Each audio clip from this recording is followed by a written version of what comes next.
The Bothell, Hellhouse, Poltergeist, and the Disappearing Cross. I'll always remember the events of this day. It was the weekend that Captain America, the Winter Soldier, came out in the United States, April 2014. A month before the movie came out, my cousin flew in from Dallas, Texas, and stayed with me and my girlfriend up near Seattle, Washington, a small town called Bothell. My cousin had been aware of our ghost, so to speak, meaning she knew just enough to still want to come. To be safe, she brought a cross with her, a gift for me and my girlfriend, hoping that the cross would protect us. Written on it were the chapters Joshua 1:9, Phil 4:13, Psalm 28:7, and Matthew 19:26. Each verse spoke about maintaining one's strength, one's faith during troubling times. My girlfriend and I had been having strong poltergeist-like activity, so reading something like this was extremely helpful. When my cousin arrived, she handed me the cross. We prayed over it and placed it over our bed. That's where my cousin said it would protect us. Keep it above your bed in your bedroom. A month later, the cross went missing. Understand, missing objects, religious objects specifically, is not a new phenomenon in our house. Things get taken all the time. Sometimes they return, sometimes they don't. The items that do return are never found in their original spot. This cross would be no exception. The question my girlfriend and I ask ourselves when an item such as this goes missing is, what the heck is going on? I mean, we're talking about a sizable cross here. 6 inches long, 4 inches wide. It's not something you just misplace. How could we? We had nailed it above our bed, on the wall, and now it's gone. No use looking for it. Only 2 people are living in the house, my girlfriend and I. Fast forward to the premiere of the Captain America movie. It's Saturday morning. The cross has been missing for over a week now. I began doing my laundry early that day, earlier than usual. I figured it's best to get my chores done if I'm to go out to a movie later. I'm excited. I'm going to see the Marvel movie with one of my best friends. Let me get this laundry done ASAP. I began my first load of laundry, colored clothing. My girlfriend Tina, she's walking around the house doing her own thing. I decided to go to my office and watch TV, wait for my clothes to wash. About an hour later, I noticed something peculiar. My first load of clothing was still washing. Now I know there are long wash cycles, but this was weird. My brain knows how long it takes for my clothes to wash.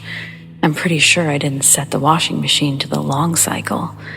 It's taking especially long this time, and that's unusual. I glanced toward the washroom, hoping to hear the beep. You know, the noise the washing machine makes when it's done. So I glance at the washroom and I look at the clock on my computer. I think to myself, what's taking my clothes so long to wash? A few minutes later, I hear this knocking sound. You know, the sound the washing machine or the dryer makes when something big is inside, like a shoe or something. The noise I'm hearing is coming from the washing machine. Once again, I glance up from my PC and look at the washroom. What could be making that noise, I wonder? At this point, the wash cycle had been running for nearly an hour, far too long for what I put inside. Normally, I would get up and see what the commotion was about. I didn't this time. I just kept watching TV.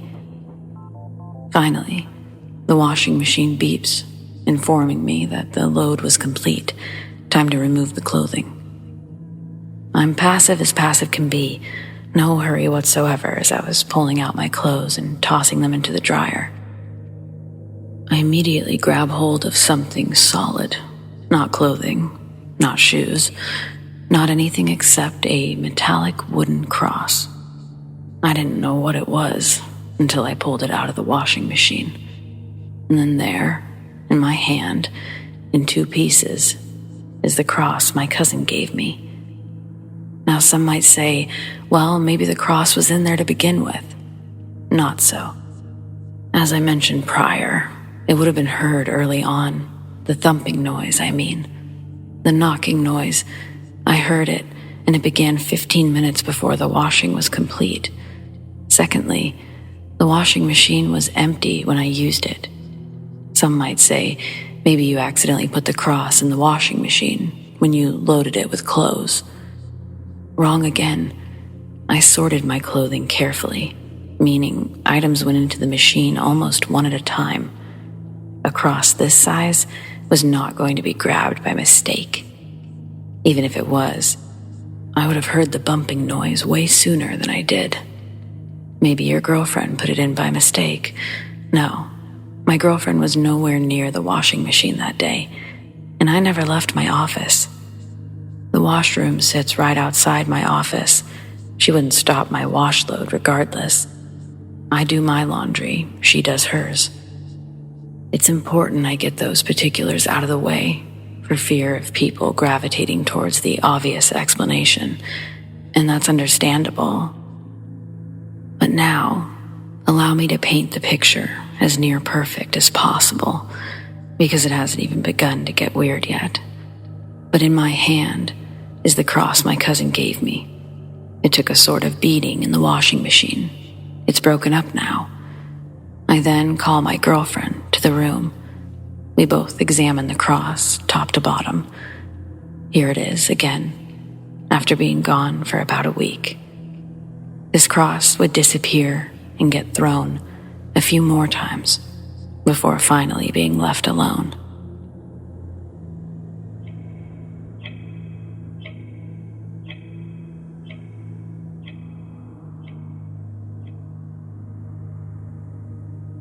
The Bothell Hellhouse poster fire. Spring 2014. Not that many poltergeist survivors can say they witnessed seeing a poltergeist flee the scene of a crime. By crime, I mean arson. But I can. One of the most horrifying events I faced while living in the Bothell home was the day the poster caught fire in my office. Recap. Tina and I had witnessed a lot of activity in the weeks leading up to the poster catching fire. I'm talking about bar stools being thrown. Our bedroom light was going on and off by itself in the middle of our sleeping. Loud bangs, loud footsteps, door slams. And yes, one Bible catching fire. All of that happened within a week of the story I'm about to tell. The advice given to us by friends and family was to smudge the house. The internet said the same thing. Smudging lessens the activity. Let me tell you, smudging never lessened the activity. Not in our house. It made it worse. This story is proof of that. The night before the poster caught fire, I asked Tina if she would feel comfortable smudging the house. Tina was an excellent person to do the smudging. She was more thorough than me. She could smudge every nook and cranny. And so she did. The next day we woke up and got ourselves ready for work.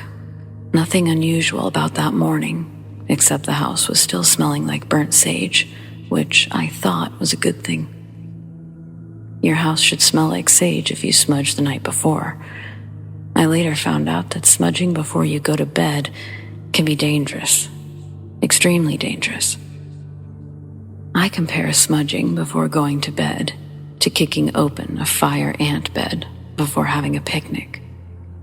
Tina and I got up that morning and did what we always do. We got ready for work. The feeling of being watched had lessened. 30-odd minutes later of us waking up, Tina walks up to me and kisses me goodbye. Now it's just me in the house. The only thing on my mind right now is beating Seattle traffic. I gotta get out of this house and get to work. A few minutes after I stepped into the shower, it happened. The devil arrived. every fire alarm in the house starts going off. I'm standing in the doorway of the bathroom, half dried off, thinking, oh shit, it's happening. I knew right then that something was up. I didn't know what specifically, not yet anyway. Something is up though, and it's not good. I remember running through the master bedroom and reaching our bedroom doorway, and that's when I saw it. Well, felt it. I feel a large mass run right by me. I can't see what runs past me. I can only feel it.